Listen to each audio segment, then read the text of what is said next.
안녕하세요. 알짱입니다. 지난 시간에 이어서 이제 두 번째 시간인데요. 남산의 부장들. 오늘 이 영화를 보면서 저는 이런 걸 느꼈거든요.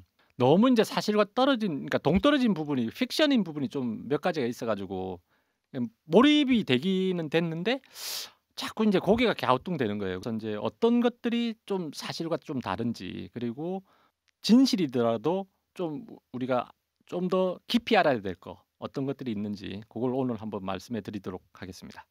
자 그러면 남산의 부장들 지금부터 파헤쳐 보겠습니다. 12층에 덕후들 김규평이라는 사람과 박용각이라는 사람이 나오지 않습니까?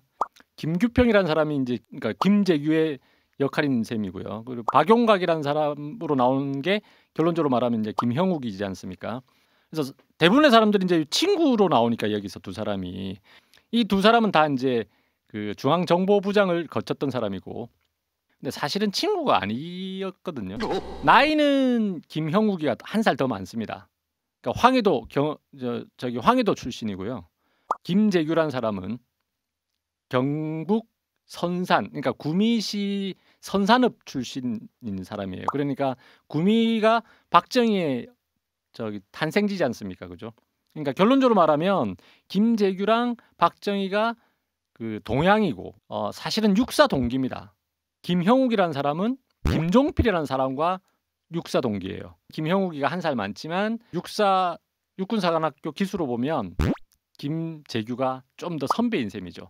근데 어쨌든 이 두 사람은 그러니까 친구는 아니고요. 좀 그렇게 아주 친한 사이는 아닙니다. 그러니까 두 사람이 만나서 친구인 것처럼 얘기하는 거는 영화적인 어떤 픽션에 가까운 거고요. 김형욱이라는 사람은 그러면 어떤 사람이냐? 중앙정보부가 만들어지고 네 번째 중앙정보부장을 한 사람이거든요.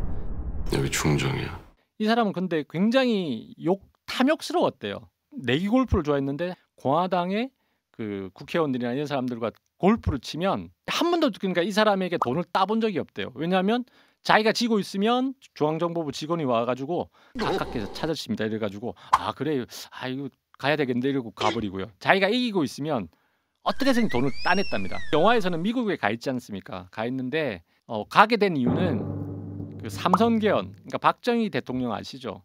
원래 헌법적으로는 2번 이상 대통령을 못하게 돼 있었는데 3번 이상을 해먹고 싶어서 삼선개헌을 하라고 여당에게 지시를 해요. 근데 지시를 하는데 삼선개헌은 좀 무리인 거죠. 그 여당으로 보기에도. 그러니까 안 따르는 거예요. 박용각을 불러가지고 그러니까 김영욱을 불러서 임자가 하고 싶은 대로 해 이렇게 임자 옆에는 내가 있잖아. 임자 하고 싶은 대로 해. 이렇게 얘기를 하는 거예요. 중앙정보부 건물이 그때 당시로서는 이제 남산에 있었는데 어쨌든 그래서 김영욱이 온갖 수단을 다 동원해가지고 국회의원인 사람들도 무조건 그냥 데리고 오는 거예요. 데려와서 삼선개헌에 찬성하라고. 안 하겠다고 하면 패고. 그래서 어떤 국회의원 중에 한 명은 코털이 뽑혔대요. 치욕스럽게 코털을 뽑아가면서 찬성하라고 막 이렇게 한 거예요. 그 삼선개헌 그 법안은 통과되거든요. 통과시키고 나니까 이제 여기저기서 이제 원성이 들려올 거 아닙니까? 이만섭이라는 사람이 있거든요. 이만섭 국회의장 같은 경우는 그 당시에 이제 공화당 국회의원이었는데 이 사람도 처음엔 반대를 했어요. 근데 삼선개헌에 참석해 주는 조건이 김영욱을 쫓아내라. 그런 정도로 악명이 높았지 않습니까? 김영욱이 이제는 필요가 없어졌잖아요. 대통령이 보기엔 박정희가 보기에는 토사구팽 아시죠? 토끼 사냥이 끝나면 개를 삶아 먹는다는 그 고사인데 토사구팽 딱 그 경우거든요. 그냥 삼선개헌 목적을 달성하고 나니까 임자 이제 좀 쉬지 이렇게 얘기를 한 거예요. 그 박정희 시대 때나 뭐 전두환 시대 때는 대통령 말이 거의 법이거든요. 안 들을 수도 없고 그래서 일단은 나와요. 나오는데 그냥 내보내지는 않고 당장은 국회의원을 한번 시켜줍니다. 국회의원을 시켜주고 조금 있다 유신헌법을 만들면서 유신헌법의 골자는 국회의원의 3분의 1을 대통령이 임명할 수 있게 만들어줬거든요. 그게 유정회라는 건데 유정회 멤버가 되면 무조건 이제 국회의원을 할 수 있는 거예요.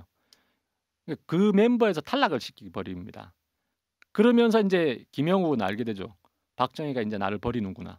각하는 이 인자 살려두질 않아. 대항은 안 하니까. 피해를 입었던 사람들이 이제 뭔가 안갚음을 하려고 하겠죠. 그게 두려워서 일단은 미국으로 도망을 갑니다.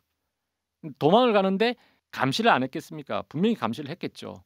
근데 처음에 어떻게 갔냐면 그 필리핀인가에 그 명예박사 학위를 받으러 가요. 그 필리핀인가를 가서 거기서 미국으로 도망을 가는 겁니다. 그러니까 도망을 가서는 박정희 대통령과 그러니까 이때까지 했던 나쁜 짓들을 이제 고발을 하게 되죠. 대통령으로서는 가만히 있을 수는 없죠. 지금 날 협박해?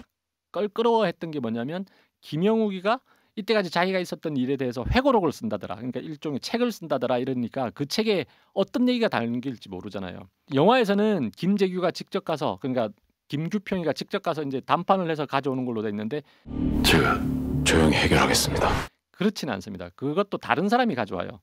7번인가 8번은 사람을 보내거든요. 여러 사람들이 갔는데 다 실패를 했는데 중앙정보부 당시 실장인가 하던 사람이 가서 이제 끝내는 그 회고록을 회수해 옵니다.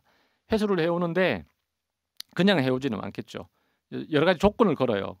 그러니까 김영욱이가 돈을 150만 달러를 달라고 했던 얘기도 있고 200만 달러를 달라고 했던 얘기도 있습니다. 어쨌든 돈과 그리고 자기가 지금 여권이 정지돼 있는데 여권 정지를 풀어달라.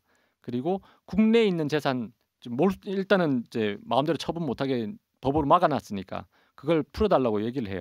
일단 여권 문제인데 김재규가 중앙정보부장이 정지했던 걸 풀어주고 대사관에 맡겨놨으니까 찾아가라고 했더니 그러니까 대사관은 아시겠지만 치외법권이지 않습니까? 그래서 내가 거기 가서 그 여권을 받으면 갑자기 너네들이 납치하거나 잡아갈 수도 있지 않겠냐. 너네들이 가져와라 이렇게 얘기를 했대요. 그러니까 이제 김재규는 열받은 거죠. 그러니까 친구가 아닌 거예요. 열받아가지고 저놈 혼을 좀 내야 되겠다 그렇게 얘기를 했다는 일화도 있습니다. 그러니까 이제 뒤통수를 맞은 거지 않습니까? 뒤통수를 맞았다는 생각이 드니까 어떻게 보면 박정희라는 사람이 좀 비인간적인 부분도 좀 있긴 있어요. 김영욱이가 어떻게 죽었는지에 대해서는 설이 여러 가지 당에 있는 분쇄기에 갈려가지고 당모의가 됐다는 설이 하나. 김영욱 자신이 이중 플레이를 한 거예요. 그래서